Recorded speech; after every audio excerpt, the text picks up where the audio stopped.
continued viewership. Before we begin, tell us, where in the world are you watching from? We love knowing our global reach. Now, let's dive into today's story. Chapter 1. The Foundation of Steel. Reid Hoffman had built his life like he built everything else, methodically, deliberately, and with an unshakable foundation. At 42, he owned 7 restaurants across the tri-state area, each one a testament to his refusal to accept mediocrity. His hands, scarred from years of kitchen work before success found him, now signed contracts worth millions. But those same hands had once worked 18-hour days to put himself through culinary school while supporting a wife who complained about their one-bedroom apartment. Ashley had been 22 when they married, fresh from college with dreams of becoming an interior designer. Reid was 25, already showing the ruthless determination that would make him wealthy. He loved her with the intensity he applied to everything, completely, without reservation, expecting the same in return. For 15 years, he believed he had it. Their home in Westchester reflected their success. Reid had bought it cash after his 3rd restaurant, Romano's, took off. Ashley finally had the space to showcase her design talents, though by then she spent more time at yoga classes and charity lunches than actually working. Their children, Emma and Tyler, attended private schools where Reid's restaurants catered events and Ashley served on committees. Reid had built everything for his family. Every restaurant opening, every expansion, every brutal 16-hour day was motivated by his vision of legacy. He wanted his children to inherit an empire, wanted Ashley to never worry about money again. He thought loyalty was automatic when you provided everything someone could want. The first crack in his world came on a Tuesday evening in March.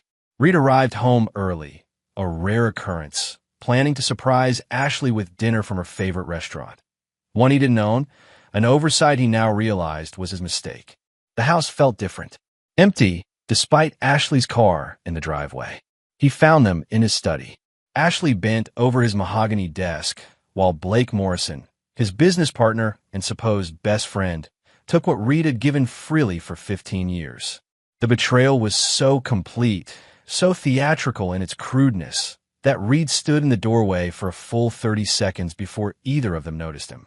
Blake Morrison, the man Reid had saved from bankruptcy 5 years earlier, bringing him in as a partner when his own restaurant chain was failing.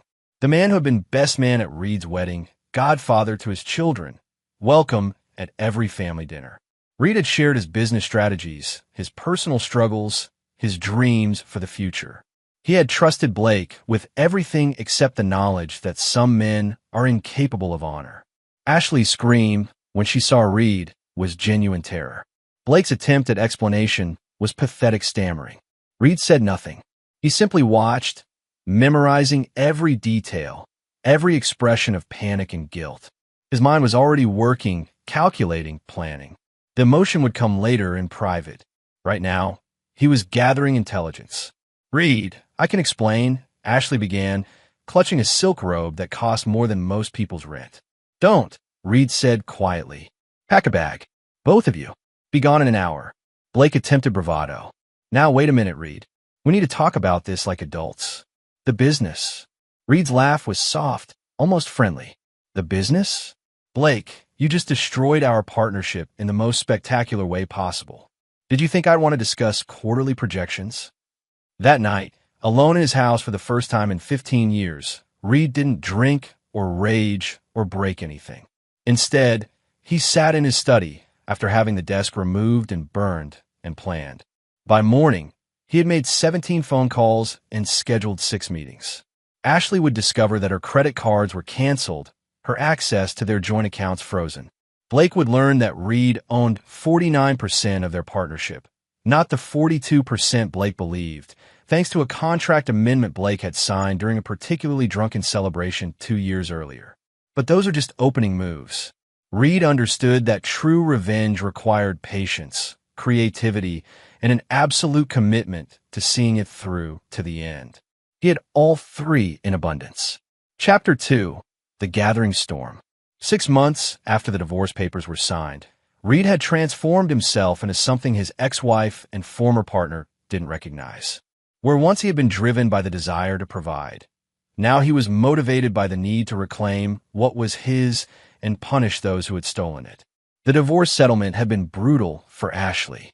Reed's lawyers, the best money could buy, had documented every expense, every luxury she had enjoyed, every dollar of his money she had spent while planning her betrayal.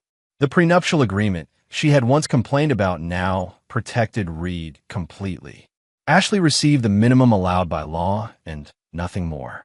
Blake's situation was even worse. Reed had exercised his majority control to restructure their partnership, effectively forcing Blake into a position where he had to sell his remaining shares at a fraction of their worth or watch the business he had helped build be dismantled piece by piece. Blake chose to sell, walking away with enough money to start over, but not enough to maintain the lifestyle he had grown accustomed to. Ashley had moved in with Blake, renting a modest apartment in a neighborhood that would have horrified her 2 years earlier. She had taken a job at a design firm, her first real employment in over a decade. Blake was working as a general manager at someone else's restaurant, taking orders from men half his age who respected Reed's reputation enough to make Blake's life appropriately difficult. Reed's children, Emma 17 and Tyler 15, had chosen to live with their mother. This had been expected, but still cut deeply. Reed understood their confusion, their loyalty to the parent who needed them more. What he hadn't expected was their growing resentment toward him, as if his refusal to simply forgive and move forward made him the villain of their family story. The first real sign of how far his children had turned came during Tyler's baseball game. Reed had been attending every game since the divorce, sitting alone in the bleachers while Ashley and Blake sat with the other parents. Tyler had been Reed's star athlete, proud of his father's support. But this time, when Tyler hit a home run and looked toward the stands, his eyes skipped over Reed entirely, finding Blake instead. After the game, Reed approached his son. "Great hit, Ty. That curveball would have fooled most players twice your age." Tyler's response was cold. "Blake's been helping me with my swing. He says you never really understood the technical side of baseball." Reed absorbed this blow without flinching. Blake had never played baseball beyond high school, knew nothing about technique that Reed hadn't taught him during weekend games in the backyard. But facts mattered less than perception, and Reed was learning that his children were being systematically turned against him. Emma was more direct in her hostility.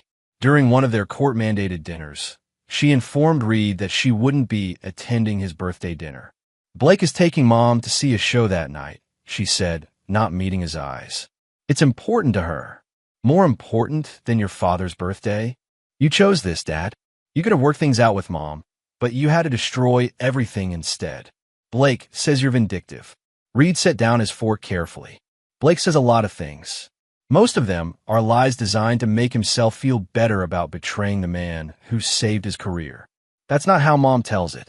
I'm sure it isn't." Reed realized then that Blake and Ashley weren't content with their affair or even with the divorce. They were actively working to poison his children against him, to complete the theft by taking away the only thing Reed valued more than his business. It was a strategic error on their part, because it moved their conflict from the realm of business and personal disappointment into something far more dangerous. Reed began planning his next phase. He purchased the building that housed Blake's new restaurant, becoming the landlord without Blake's knowledge. He quietly acquired 2 of the businesses that employed Ashley's design firm's biggest clients. He scheduled his birthday dinner at Romano's, his flagship restaurant, and made sure word reached his children about the celebration. The final test came when he sent formal invitations to Emma and Tyler for his birthday dinner. Ashley called him directly for the first time since the divorce. "You can't manipulate the children like this," she said, "using your birthday as emotional blackmail. I invited my children to dinner. If that feels like manipulation to you, perhaps you should examine why. They don't want to come, Reed. Can't you accept that?" "What I can't accept," Reed said slowly, "is that you and Blake have been filling their heads with lies for 6 months. But that's going to change. Are you threatening me?" Reed's laugh was genuinely amused. "Ashley, if I were threatening you, you'd know it. This is just information. The birthday dinner would be the test. If his children came, there might still be hope for their relationship. If they chose Blake and Ashley instead, Reed would know exactly where everyone stood. And then the real revenge would begin. Chapter 3. The Restaurant Incident. Reed's birthday fell on a Thursday, which meant Romano's would be relatively quiet, perfect for an intimate family gathering that would either heal wounds or reveal just how deep they had become. Reed had reserved the private dining room, the same space where he had celebrated every family milestone for the past 8 years. The irony wasn't lost on him that this might be the last family dinner he would ever host. By 7 o'clock, it was clear his children weren't coming. Reed sat alone at a table set for 4, picking at the meal his head chef had prepared specially for the occasion. The humiliation was complete and public. His staff tried to avoid eye contact, their discomfort palpable. At 8:15, Reed paid the check and left, driving home to an empty house and the growing certainty that his children had chosen their sides. What Reed discovered the next morning changed everything. His assistant, Maria, who had worked for him for 7 years and understood his moods better than anyone, hesitated before giving him his messages. "There's something else, Mr. Hoffman. I thought you should know. Last night, while you were at Romano's," she handed him a photograph taken on someone's phone, posted to social media by one of Ashley's friends. It showed Ashley, Blake, Emma, and Tyler at Il Giardino, the upscale Italian restaurant 6 blocks from Romano's. They were celebrating Ashley's 38th birthday, which had actually been 2 weeks earlier. The timestamp showed 7:30 p.m., exactly when Reed had been sitting alone, waiting for children who were never going to come. The betrayal was surgical in its precision. Not only had his children chosen to skip his birthday, they had actively participated in celebrating the woman who had destroyed their family at a restaurant close enough to Romano's that they risked being seen by Reed's staff. It was a public humiliation designed to send a message. Reed no longer mattered to his own children. Reed stared at the photograph for a long time, memorizing faces. Emma was laughing at something Blake had said. Tyler was wearing the watch Reed had given him for his 15th birthday, while raising a toast to the man who had taken his father's place.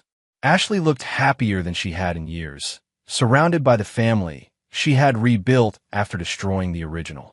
Maria waited while Reed processed what he was seeing. Finally, she spoke softly. "There's more. The reservation at Il Giardino was made under your name." Mr. Morrison thought it would be funny.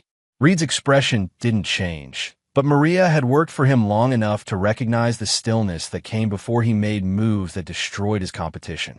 She had seen this same calm the day before he had crushed a rival restaurant chain that had tried to poach his head chef. "Maria, I need you to make some calls. First, give me the ownership information for Il Giardino. Then contact our real estate attorney. I want to know if that building is for sale and what it would take to make it for sale if it isn't.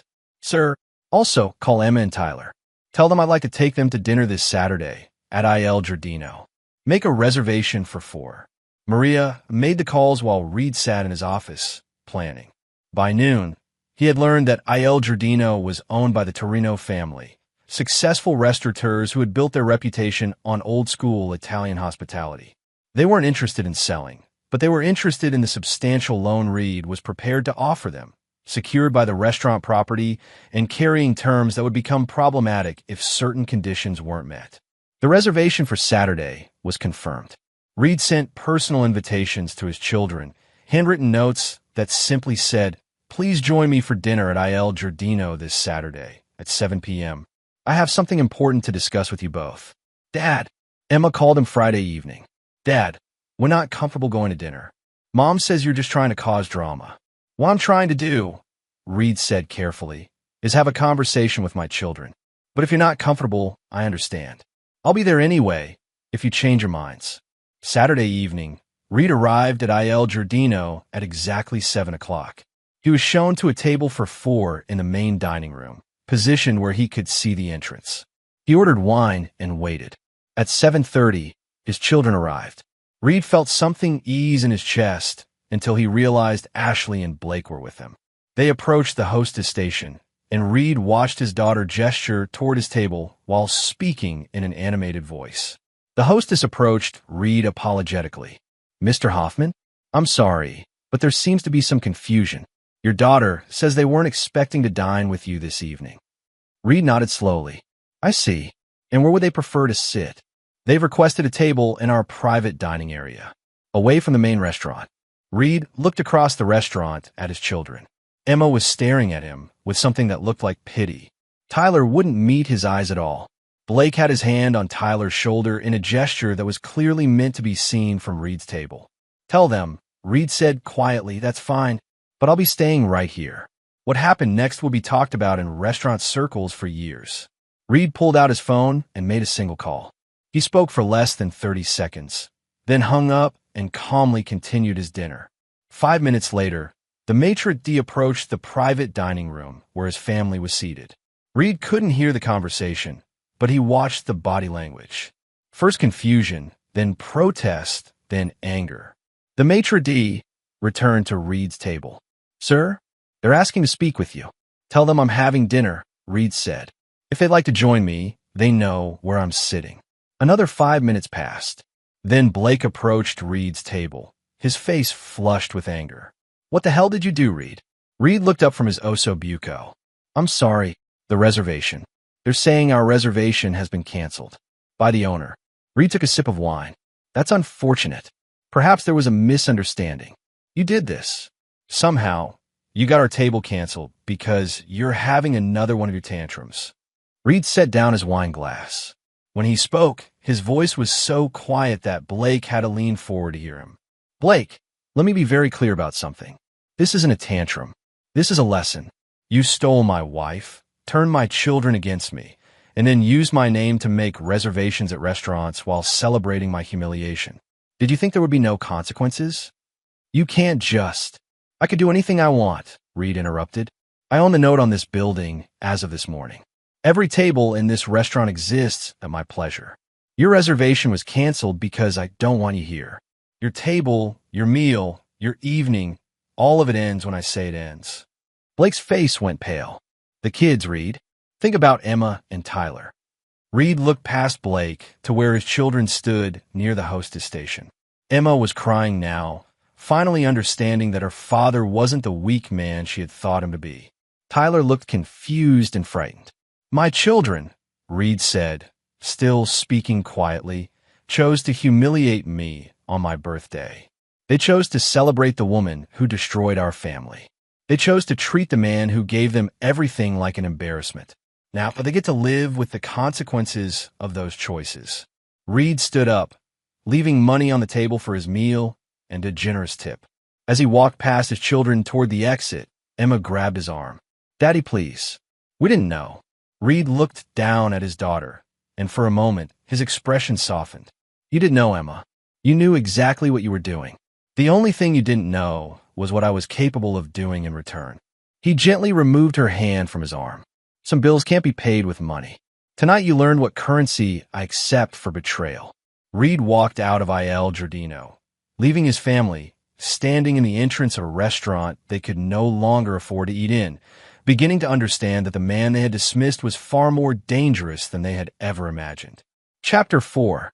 The Network Titans. The Monday morning after the restaurant incident marked the beginning of Reed's systematic campaign to demonstrate the difference between forgiveness and surrender. Word of what had happened at Il Giardino had already spread through the tight-knit community of restaurant owners and hospitality professionals. Reed's message was clear. He was not a man who accepted humiliation quietly. Reed's first stop was his lawyer's office. Margaret Shin had handled Reed's business affairs for 10 years, and she understood his approach to problem-solving. When Reed explained what he wanted, she raised an eyebrow but began taking notes. "You want to purchase how many properties?" 7. All buildings that house businesses Ashley or Blake frequent. "I want to own their gym, Blake's apartment building, the boutique where Ashley shops, the coffee shop where she meets her book club, Tyler's batting cage facility, Emma's dance studio, and the building that houses Blake's current employer." Margaret looked up from her notes. "Reed, this is going to cost you several $1,000,000. All to prove a point to your ex-wife and former partner." "No," Reed corrected. "All to control the environment where they exist. I want them to understand that every space they occupy, every service they use, every comfort they take for granted exists only because I allow it. And if they simply go somewhere else," Reed smiled, "then they'll discover that my influence extends further than they think." By Wednesday, Reed had purchased or gained controlling interest in 4 of the 7 properties. The gym was the easiest acquisition. The owner was looking to retire and was happy to sell to someone who promised to maintain the facility. Blake's apartment building required more creativity. Reed purchased the building's debt from the bank at a premium, effectively becoming Blake's landlord through foreclosure proceedings. The boutique where Ashley shopped presented an interesting challenge. The owner, Claire Dubois, was a French immigrant who had built her business on personal relationships with wealthy clients. Reed approached her differently. "Madame Dubois, I have a proposition. I'd like to invest in your expansion plans. I understand you've been looking for a second location." Claire was suspicious. "And what would you want in return for this investment?" "Creative control over your client list. There are certain individuals I'd prefer not to see welcomed in your establishments." "Mr. Hoffman, surely you're not asking me to ban customers because of your personal disputes?" Reed placed a folder on her desk. Inside were architectural plans for a stunning retail space in Manhattan's most exclusive shopping district, along with a lease agreement that would cost Claire nothing for the first 2 years. "I'm asking you to make a business decision. You can continue operating one boutique in Westchester, serving clients who may or may not be able to afford your services much longer. Or you can expand to Manhattan with my backing and serve clients who view a $5,000 dress as a reasonable Tuesday purchase." Claire studied the plans. The Manhattan location was everything she had dreamed of but never thought she could afford. "The client you want me to refuse. Is she truly unable to afford my services? She recently went through a difficult divorce. Her income has dropped significantly, and it's likely to drop further. I'm simply suggesting you focus your limited attention on clients with more promising futures." Claire signed the agreement that afternoon. By Friday, Ashley had received a polite but firm letter informing her that the boutique would no longer be accepting her appointments due to restructuring our client services approach. The coffee shop required no purchase at all. Reed simply arranged for his highest-profile restaurant to cater their grand reopening party, bringing in food critics and society reporters. The owner was so grateful for the publicity that when Reed mentioned Ashley's history of causing uncomfortable scenes in public places, she was quietly added to the list of customers who would always find the cafe fully booked. Emma's dance studio was more delicate.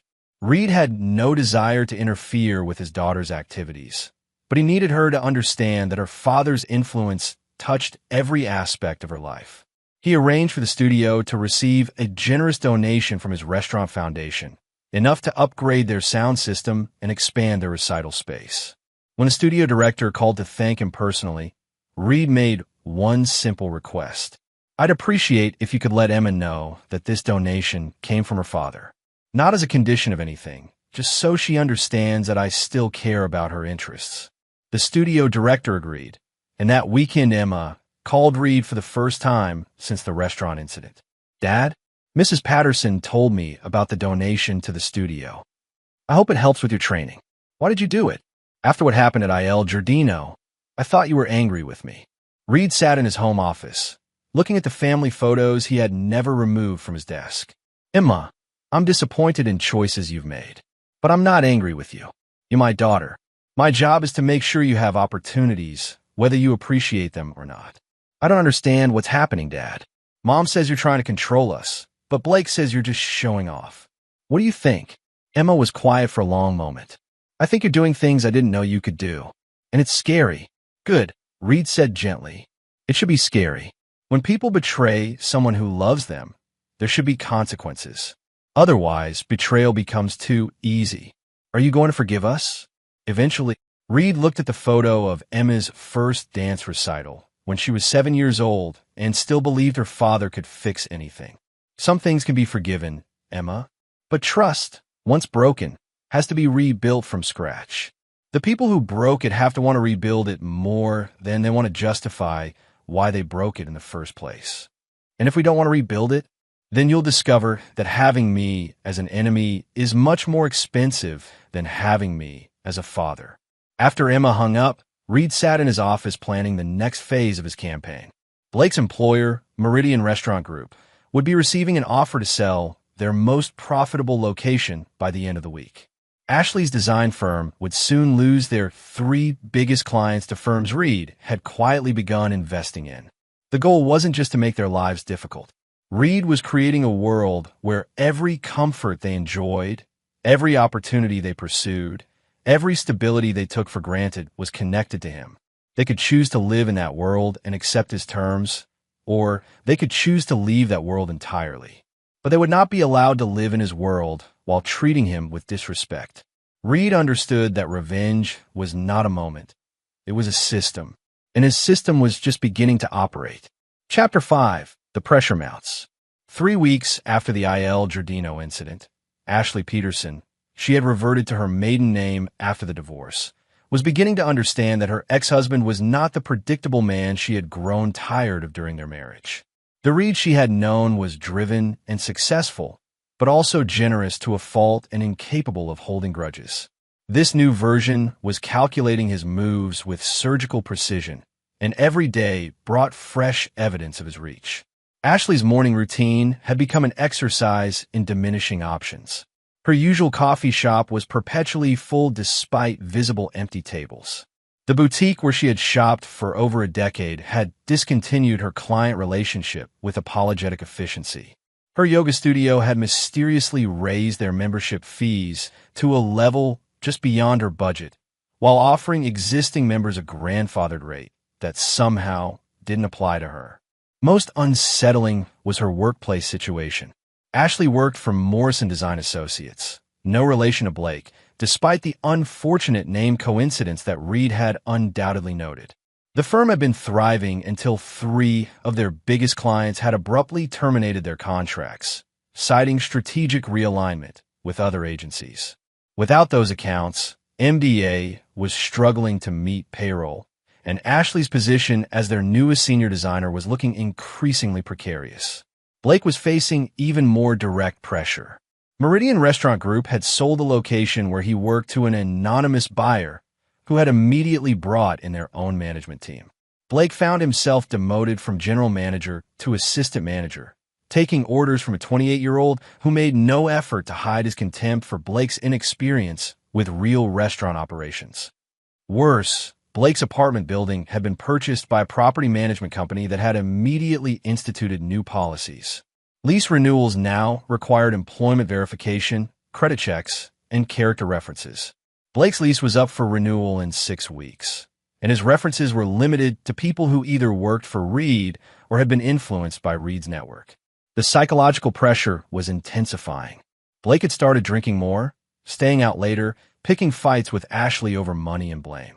Ashley was beginning to resent Blake's presence in their shared difficulties, especially since Blake's relationship with Emma and Tyler was becoming strained as the children witnessed the deterioration of their mother's circumstances. Tyler was the first to crack. He called Reed on a Tuesday evening, his voice careful and formal. "Dad, could we maybe have dinner sometime? Just us." "Of course. When would you like to meet? This weekend?" She's been stressed lately. About money and stuff. I thought maybe you could help." Reed felt a familiar tightness in his chest, the complicated mixture of love and disappointment that colored every interaction with his children now. "I can help with a lot of things, Tyler. But first we need to talk about respect. Do you understand what that means?" "I think so. It means treating people according to the value they've brought to your life. It means not humiliating someone who has given you everything simply because it's convenient for other people you want to please." Tyler was quiet for a moment. "Are you talking about my birthday dinner? And Mom's party at I.L. Giardino?" "I'm talking about choices, son. Every choice has consequences. The consequences you're seeing now are connected to choices your mother made, choices Blake made, and choices you and Emma made. But we didn't know. You didn't know that betraying your father would hurt him? You didn't know that publicly humiliating someone might make them angry? Or you didn't know that I was capable of responding to disrespect with something other than quiet acceptance?" Tyler's voice was small. "We didn't know you could do the things you've been doing. Those things I've been doing? They're called consequences. Every comfort your mother enjoyed during our marriage, every opportunity you and Emma have had, every security Blake enjoyed as my partner, all of that existed because I created it. When people take those gifts and use them against me, they discover that I can uncreate them just as easily. So if I'm respectful now, you'll stop? Reed paused. Tyler, this isn't a negotiation. I'm not going to stop because you need something from me. I might consider rebuilding our relationship if you genuinely understand what respect means and demonstrate it consistently over time. But if you're just trying to manipulate me into solving your mother's problems, you're going to be disappointed. I miss you, Dad. The honesty in Tyler's voice hit Reed harder than he had expected. For a moment, he remembered his son at 8 years old, proudly wearing a chef's hat Reed had bought him, standing on a stool in Romano's kitchen while Reed taught him to make pasta sauce. I miss you too, son. More than you know. Could we start over? We could start something new. But starting over implies that the past doesn't matter, and the past always matters. The question is whether we build something better from where we are now. They agreed to meet for dinner the following Saturday, just the two of them. Reed chose a quiet restaurant across town, neutral territory where Tyler wouldn't feel the weight of his father's influence in every detail of the environment. But before that dinner could happen, Reed received a call that changed the trajectory of his campaign entirely. Emma had been arrested. The charge was shoplifting. She had been caught stealing a necklace from a jewelry store in the mall. The item was worth $47, barely a misdemeanor, but Emma had been with Ashley and Blake when it happened. According to the police report, Emma had been acting erratically and had become belligerent when confronted by store security. Reed arrived at the police station to find Ashley in tears and Blake pacing angrily in the waiting area. Emma sat in a holding cell, no longer the confident teenager who had dismissed her father's birthday dinner. She looked young and frightened and utterly lost. She's never done anything like this, Ashley told Reed, her voice breaking. The stress of everything that's been happening, the money problems, watching us struggle. I think she just snapped. Reed looked at his daughter through the window of the holding cell. Emma was staring at her hands, tears streaming down her face. What does she need? Reed asked quietly. Bail money and a lawyer. Reed, I can't afford either one right now. Blake's situation at work is we just don't have the resources. Reed was quiet for a long moment, watching his daughter. When he spoke, his voice was calm but implacable. I'll take care of it, but there will be conditions. Anything, Ashley said immediately. Whatever you want. Reed turned to face her. You and Blake will end your relationship. Today, you will move out of your apartment and have no further contact with Emma or Tyler. Reed, you can't. I can do whatever I choose to do. Emma is in jail because her life has become unstable. Her life is unstable because you chose to blow up our family and then chose a man who can't provide the security she needs. Blake is a financial liability and an emotional drain on both you and the children. He goes, or Emma sits in that cell until her court date. Blake started to protest, but Reed's look stopped him cold. This isn't a discussion, Blake. This is a business transaction. I provide bail and legal representation. You disappear from my children's lives permanently. Ashley returns to the supervised visitation schedule the court originally ordered. Everyone learns to live with the consequences of their choices. Ashley looked at Blake, tears still streaming down her face. Blake's expression was a mixture of rage and resignation. And if we agree to this? Ashley asked. Then Emma comes home tonight, and we begin rebuilding some version of a family structure that doesn't humiliate me or endanger my children. Reed was offering them a way back, not to forgiveness, but to a functional arrangement that served everyone's needs. The question was whether their pride would let them accept it. Looking at Emma through the holding cell window, Ashley realized that her pride was a luxury she could no longer afford. Chapter 6. The Breaking Point. Blake Morrison had been awake for 36 hours, staring at the eviction notice taped to his apartment door and trying to calculate how much money he needed to survive the next month. The notice was dated 3 days earlier, which meant it had been delivered while he was working the closing shift at Romano's East, the newest location of Reed's restaurant empire, where Blake now worked as a prep cook under a manager who called him the old man, despite Blake being only 39. The irony was suffocating. Blake was preparing vegetables in the kitchen of a restaurant owned by the man whose life he had destroyed, earning $12 an hour plus tips from servers who knew exactly who he was and treated him accordingly. The head chef, Rodriguez, had worked for Reed for 8 years and made no secret of his opinion about Blake's presence. You know, Rodriguez had said during Blake's first week, most people who steal from Mr. Hoffman don't get the chance to work in his kitchens. They just disappear from the industry entirely. Consider yourself lucky. Blake didn't feel lucky. He felt trapped in an elaborate punishment designed to strip away everything he had once taken for granted. The worst part wasn't the work. Blake had started his career in kitchens and understood hard labor. The worst part was the certainty that Reed was orchestrating every humiliation personally. The apartment eviction was the final straw. Blake had tried to find other housing, but his credit score had mysteriously plummeted after his partnership with Reed ended. Landlords who initially seemed interested would suddenly discover issues with his application. The few places that would consider him were either too expensive for his current income or located in neighborhoods where he would need to spend more on transportation than he could afford. Blake called Ashley for the 3rd time that morning. She finally answered on the 7th ring. "What do you want, Blake?" Ashley's tone had changed dramatically since Emma's arrest 2 weeks earlier. Reed had kept his word. Emma was home. The charges had been reduced to community service, and the family was functioning again. But the price had been Blake's complete removal from their lives. Ashley had chosen her children over their relationship, and Blake couldn't decide whether to respect her for it or hate her. "I'm being evicted. I need somewhere to stay for a few weeks while I figure this out." "You can't stay here, Blake. You know that." Reed was very clear about the conditions.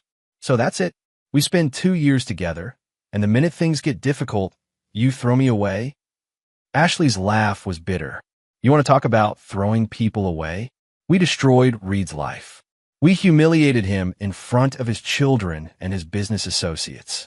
We stole 15 years of marriage and partnership and used it against him. Now you're surprised that there are consequences. You didn't seem to mind the consequences when you thought Reed was just going to quietly accept what we did. That's because I didn't understand who Reed really was. I thought he was weak. I thought his kindness meant he couldn't hurt us. I was wrong about everything." Blake could hear Tyler in the background, asking Ashley something about dinner plans. Normal family, sound from a life Blake was no longer part of. "Ashley, I'm about to be homeless. Doesn't that matter to you at all?" "Of course it matters. But my children matter more." Emma is seeing a therapist now, trying to understand why she thought shoplifting was a solution to stress. Tyler is having dinner with his father every week, trying to rebuild their relationship. "My family is healing, Blake. I'm not going to risk that for anyone." Blake hung up without saying goodbye. He sat in his nearly empty apartment. He had sold most of his furniture to pay rent and tried to figure out what Reed wanted from him. The systematic destruction of Blake's life was too thorough to be mere revenge. Reed was building towards something, and Blake was beginning to suspect that his complete humiliation was just the opening act. Blake's phone rang. The caller ID showed a number he didn't recognize, but when he answered, Reed's voice was unmistakable. "Good morning, Blake. I understand you're having housing difficulties. How did you—" Blake started, then stopped. "What do you want, Reed?" "I want to offer you a solution. I own several residential properties. I could arrange for you to rent a room in one of them." "Why would you help me?" "Because I want something from you. And because I think you're finally ready to understand the position you're in." Blake closed his eyes. "What do you want?" "I want you to disappear. Completely. I want you to leave the state, change your phone number, and never contact Ashley or my children again. In exchange, I'll give you enough money to start over somewhere else. Clean slate. No further harassment from me or my associates." "How much money?" "Enough to rent an apartment, buy a car, and live modestly for 6 months while you find work. Probably around $40,000. Blake was quiet for a long moment. $40,000 was more money than he would make in 2 years at Romano's East, and it represented genuine freedom from Reed's systematic campaign of humiliation. "And if I don't take your offer, then you continue living in the world I've created for you. You work in my kitchen for as long as I allow it. You live wherever you can afford to live, which will be nowhere pleasant. You watch Ashley and my children rebuild their lives while you remain a cautionary tale about the price of betrayal. This is insane, Reed. You're destroying people's lives over a marriage that was already broken." Reed's voice hardened. "Our marriage wasn't broken, Blake. You broke it. You took something that wasn't yours and convinced yourself you deserved it. Ashley was my wife. My home was where you violated my trust. My children were who you tried to replace me with. Nothing about this situation is equal. You're the thief. I'm the victim. The only thing insane is that you think you should be able to steal from me without consequences. Blake looked around his empty apartment, considering his options. He could take Reed's money and disappear, starting over in a place where Reed's influence couldn't reach him. Or he could stay and continue enduring the systematic destruction of everything he had once valued about his life. If I take the money and leave, do you promise to stop punishing Ashley and the kids? Ashley and my children are my family. How I handle my family relationships is none of your concern. But they'll be better off without your influence, which benefits everyone involved. Blake realized that Reed was right about one thing. Ashley and the children were better off without him. His presence in their lives had made them targets for Reed's revenge. His attempts to replace Reed as a father figure had only highlighted how much the children missed their real father. His relationship with Ashley had been built on the destruction of something better, and everyone involved was paying the price. 40,000, Blake said finally. And you guarantee that I can start over somewhere else without interference. 40,000, Reed confirmed, plus a non-disclosure agreement that prevents you from ever discussing our business relationship or my family with anyone. In exchange, you disappear and stay disappeared. You have until Sunday to decide. If you agree, you'll receive the money Monday morning and have until the following Friday to leave the state. If you don't agree, the eviction proceeds as scheduled, and my patience for your presence in my city ends permanently. Reed hung up without waiting for Blake's answer. Blake sat in his apartment, understanding that this was his last chance to salvage anything from the wreckage of his life. Reed was offering him an exit that preserved some dignity and provided genuine opportunity to rebuild. But taking the money would mean admitting that Reed had won completely. It would mean accepting that his affair with Ashley, his attempt to build a life with Reed's family, and his belief that Reed was too weak to fight back had all been catastrophic miscalculations. Blake had until Sunday to decide whether his pride was worth more than his future. Chapter 7. The Final Reckoning. Sunday evening arrived with the weight of finality that Reed had been building toward for months. Blake had called that morning to accept the offer, $40,000 in exchange for complete disappearance from Reed's world.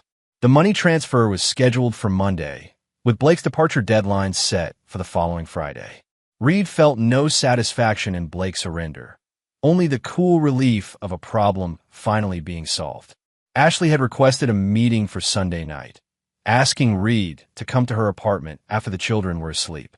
When Reed arrived, he found Ashley waiting with coffee and the careful posture of someone who understood they were negotiating from a position of weakness. "Blake's leaving," she said without preamble. "He told me about your offer."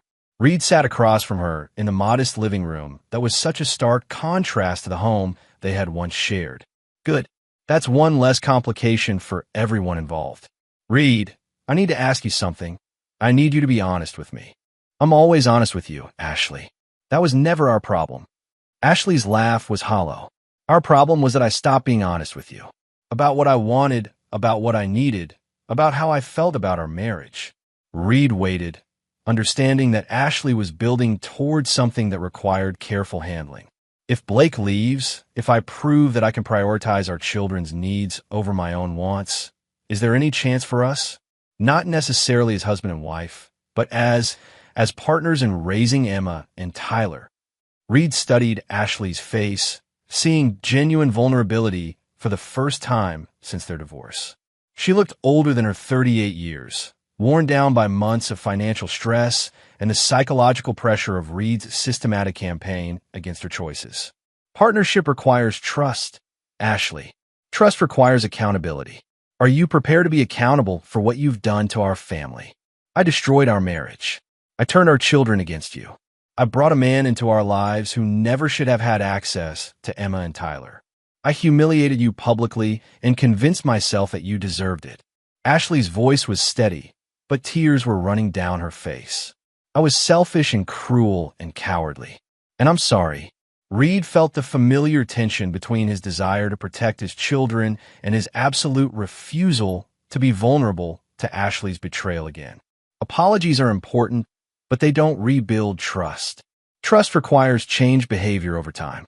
Are you willing to accept a relationship where you have limited autonomy and I have final authority over decisions that affect our children?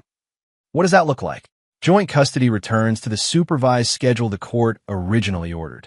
You live in a home I provide and can afford, in a neighborhood where Emma and Tyler can maintain stability. You work in a position that provides you with independence, but doesn't give you the resources to make choices that endanger our children's security. Ashley absorbed this carefully. You want me dependent on you. I want you in a position where betraying me would be financially impossible and emotionally costly to Emma and Tyler.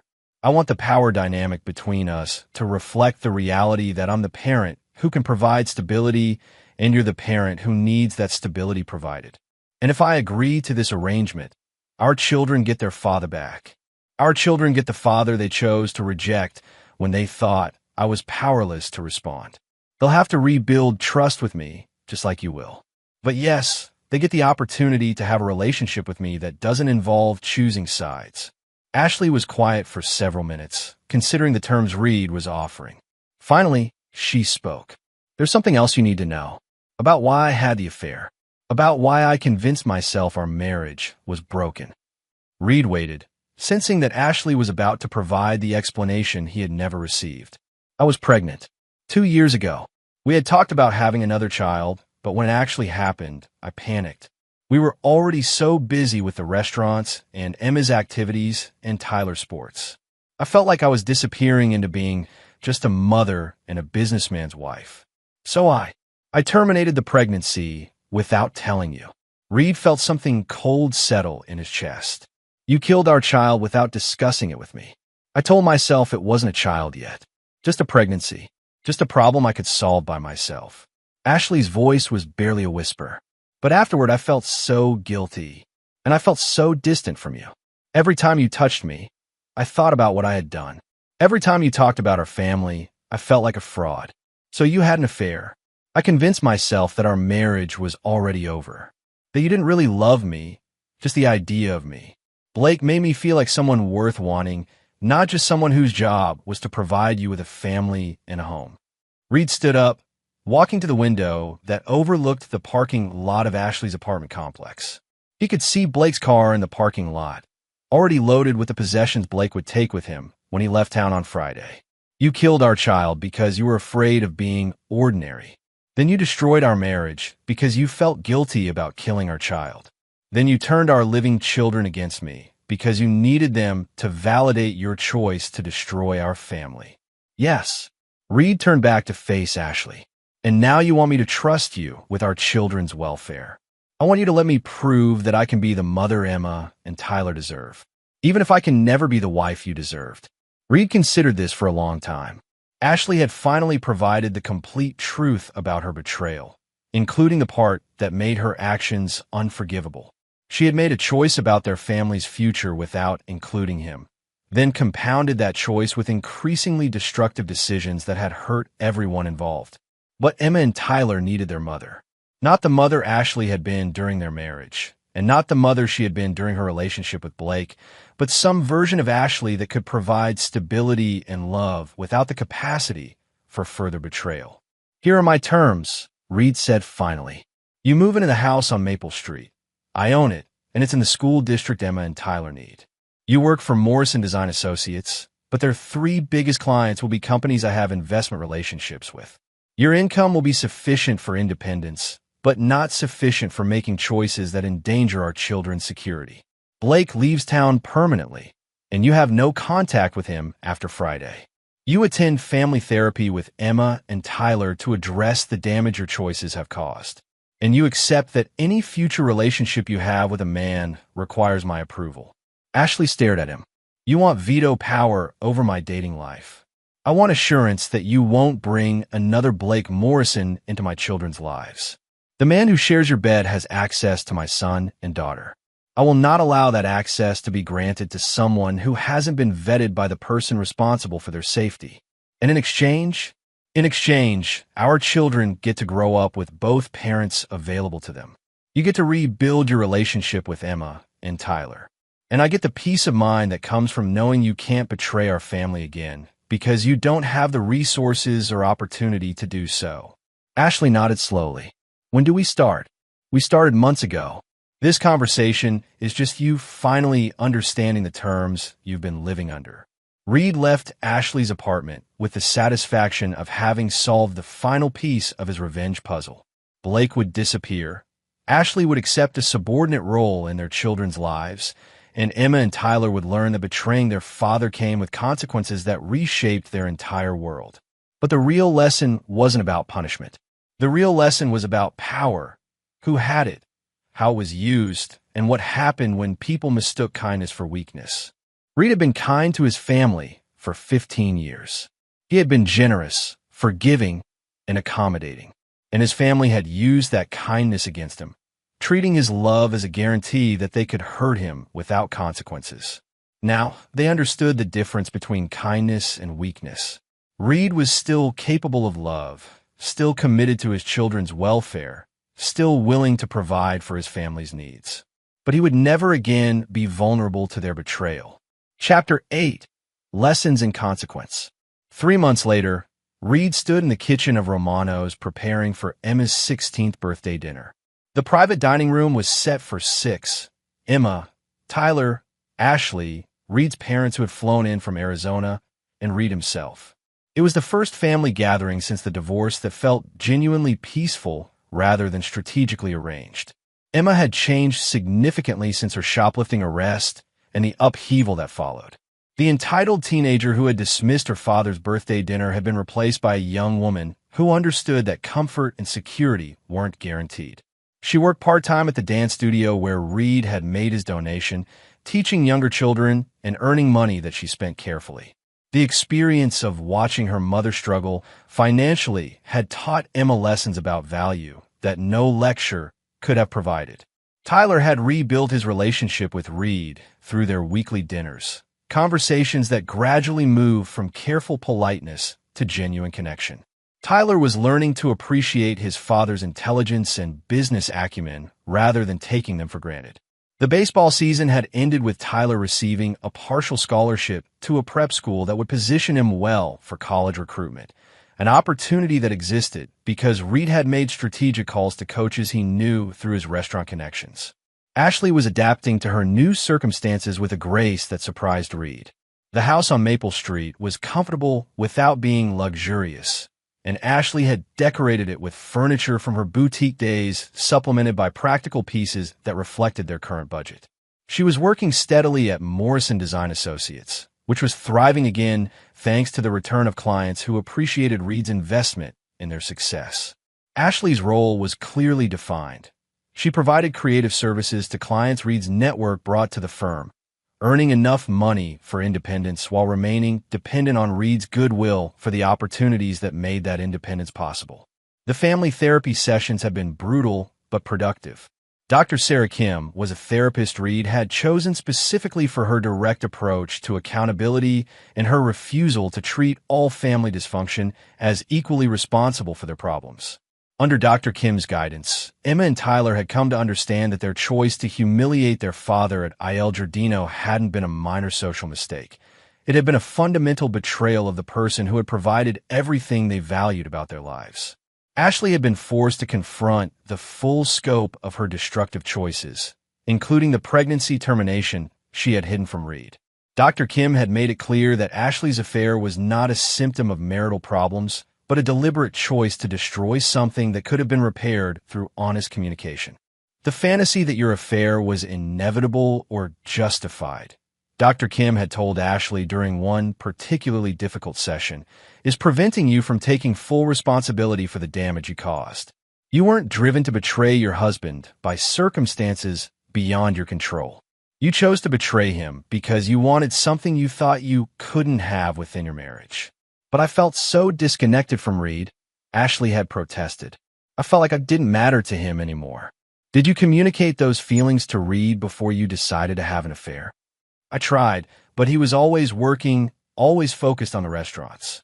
Ashley, Dr. Kim had said patiently, "Reed is sitting right here. Ask him directly whether he would have addressed your concerns if you had clearly expressed them." Ashley had turned to Reed, tears streaming down her face. "If I had told you I felt disconnected, if I had told you I needed more attention from you, would you have changed your schedule?" "Of course," Reed had answered immediately. "Ashley, I was working so much because I thought you wanted the lifestyle that required that level of success. If you had told me you preferred more time together to more money, I would have adjusted everything." That conversation had marked the turning point in their family therapy. Emma and Tyler had watched their mother realize that her affair hadn't been a response to an impossible situation, but a response to a situation she had never actually attempted to address constructively. Now, 3 months later, the family dynamic had stabilized into something functional, if not fully healed. Reed maintained control over the major decisions that affected their lives. Ashley accepted her role as the parent who needed stability provided rather than the parent who provided stability, and Emma and Tyler were learning to appreciate the father they had almost lost through their own choices. Reed's phone buzzed with a text message from Blake, sent from a number Reed didn't recognize. Blake had moved to Portland and was working as a line cook at a restaurant that specialized in farm-to-table cuisine. The message was brief. "Thank you for the second chance. I won't waste it." Reed deleted the message without responding. Blake's redemption, if it occurred, would happen far away from Reed's family and would require no input from Reed.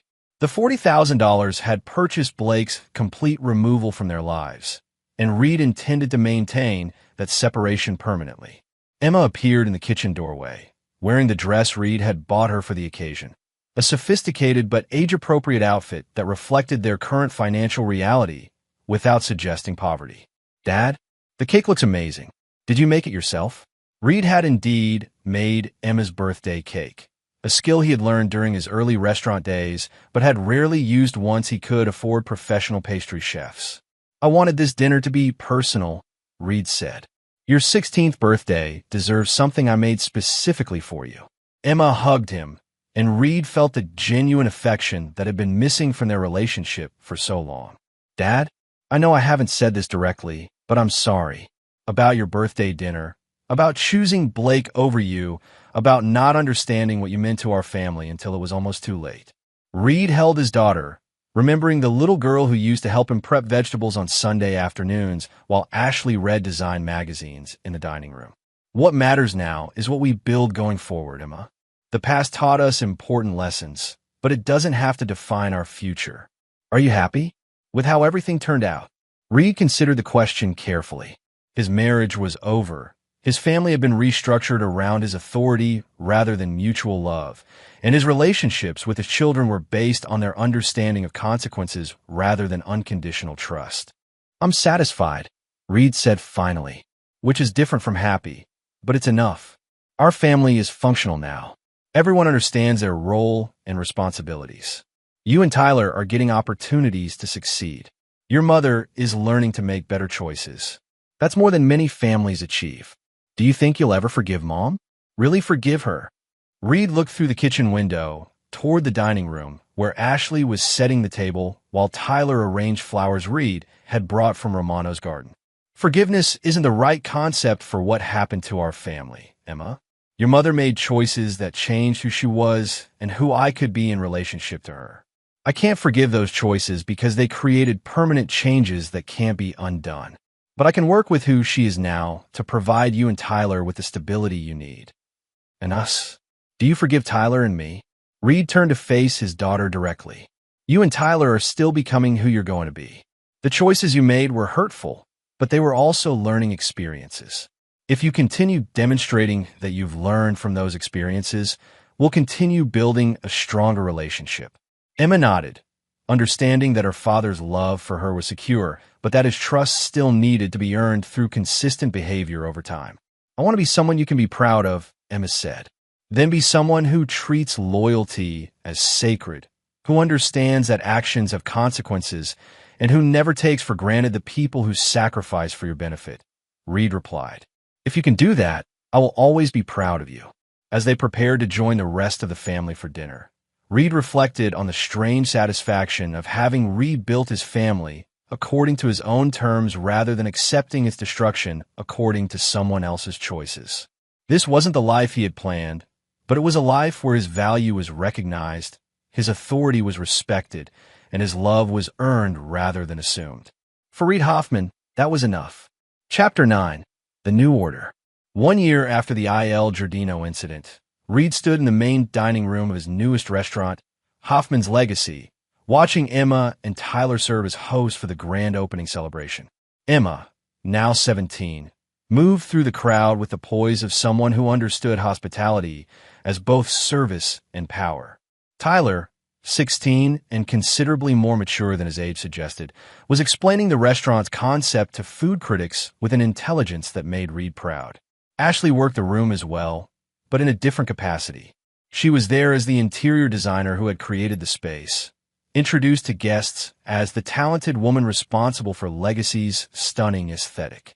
Her work on the restaurant had been exceptional, combining her artistic skills with a practical understanding of restaurant operations that she had gained through her relationship with Reid. The difference was that now she was credited as a professional contributor rather than simply as Reid's wife. The past year had solidified the new structure of their family. Ashley had proven herself capable of responsible decision-making within the boundaries Reid had established. She was dating someone, a doctor named Michael Stevens, whom Reid had approved after a thorough background check and several carefully arranged social encounters. Michael understood Ashley's complicated family situation and respected Reid's role as the primary authority in Emma and Tyler's lives. Emma and Tyler had both thrived under the structured expectations Reid had established. Emma was finishing her junior year with grades that would position her for admission to competitive colleges, while also working part-time and learning to manage money responsibly. Tyler was excelling academically and athletically, but more importantly, he was developing the kind of character that Reid valued: loyalty, work ethic, and respect for the people who had earned it. The restaurant itself was Reid's statement about the lessons the past year had taught his family. Hoffman's Legacy was designed to be exactly what the name suggested: a place that would endure because it was built on solid principles rather than sentimental assumptions. The staff were people Reid had carefully selected for competence and integrity. The menu featured dishes that Reid had perfected over 20 years in the industry. The location was one Reid had purchased outright, ensuring that no one could ever force him out of a space he had created. But the real legacy Reid was building wasn't the restaurant or the business empire. It was the version of his family that had emerged from the destruction of their original structure. Emma and Tyler were learning to be adults who understood that love and loyalty required demonstration, not just declaration. Ashley was learning to be a partner who contributed value rather than simply consuming it.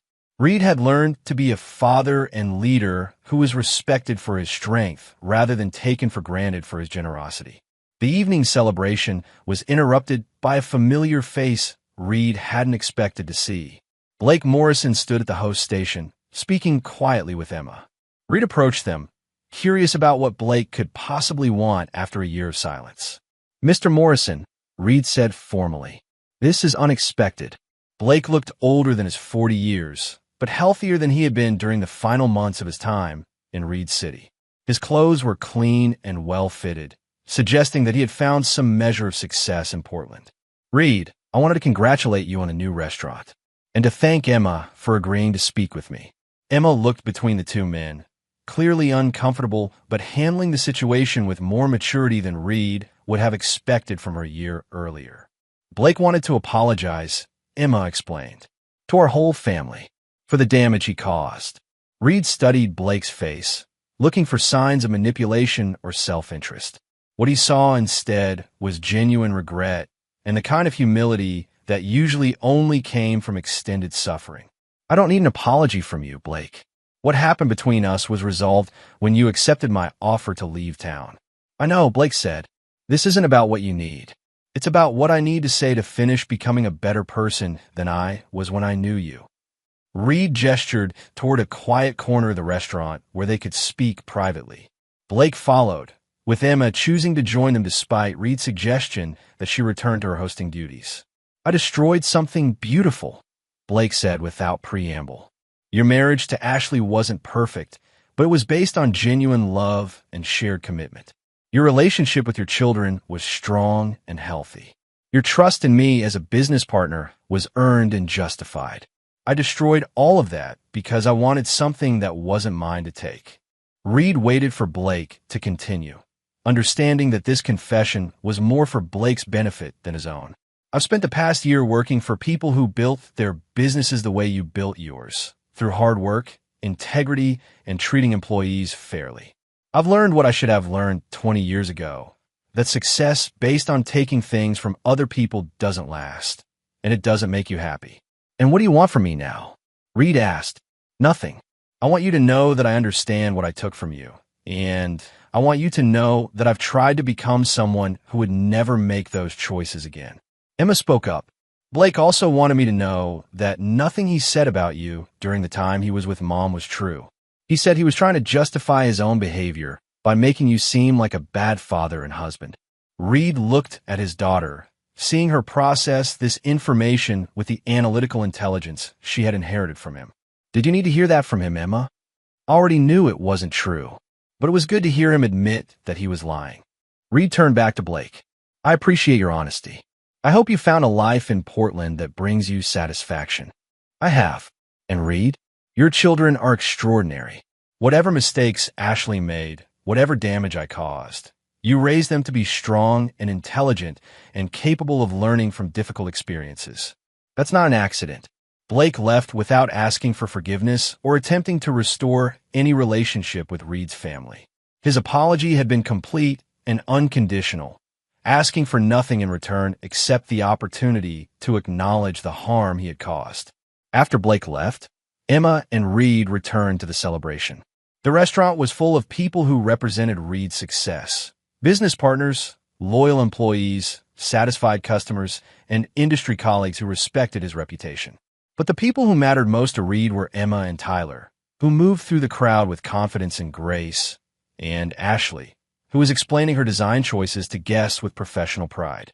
As the evening wound down, Reed's family gathered in the kitchen for a private moment away from the guests. Ashley raised a glass of wine, Tyler had a Coke, Emma had sparkling water, and Reed had the single malt scotch he allowed himself on special occasions. To legacy, Ashley said, which represents everything we've learned about building something that lasts. They drank to that toast, and Reed felt the satisfaction of having created exactly what he had intended to create, a family structure that honored his contributions while providing his children with the security and opportunities they deserved. Dad, Tyler said, what's next? Another restaurant? Expansion into other cities. Reed smiled at his son's assumption that success meant constant growth and expansion. What's next is making sure that everything we've built continues to work the way it's supposed to work. Legacy isn't just the name of a restaurant, Tyler.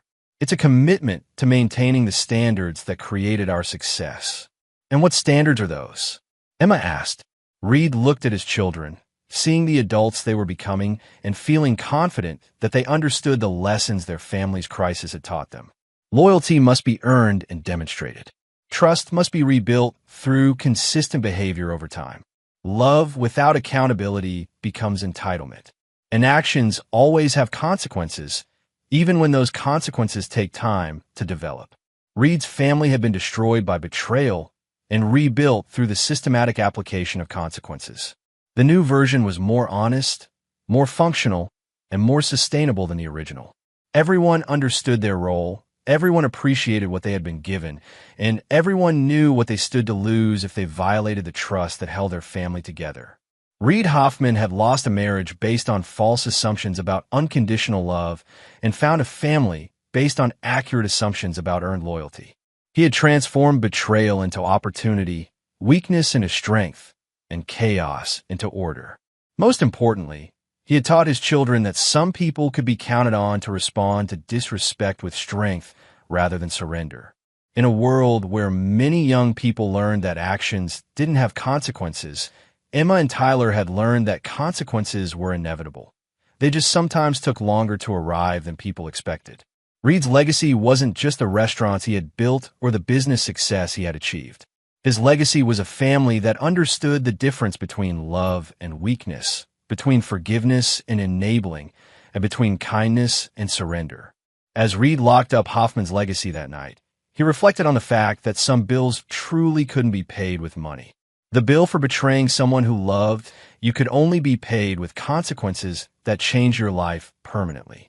The bill for taking loyalty for granted could only be paid with the loss of that loyalty until it was earned again through consistent demonstration of worthiness. Reed had collected on those debts in full, and in doing so, he had created something better than what had been destroyed. His family now functioned according to principles that would protect them from the kind of destruction that had once threatened to eliminate everything Reed valued. The price of betrayal had been paid by the people who chose betrayal.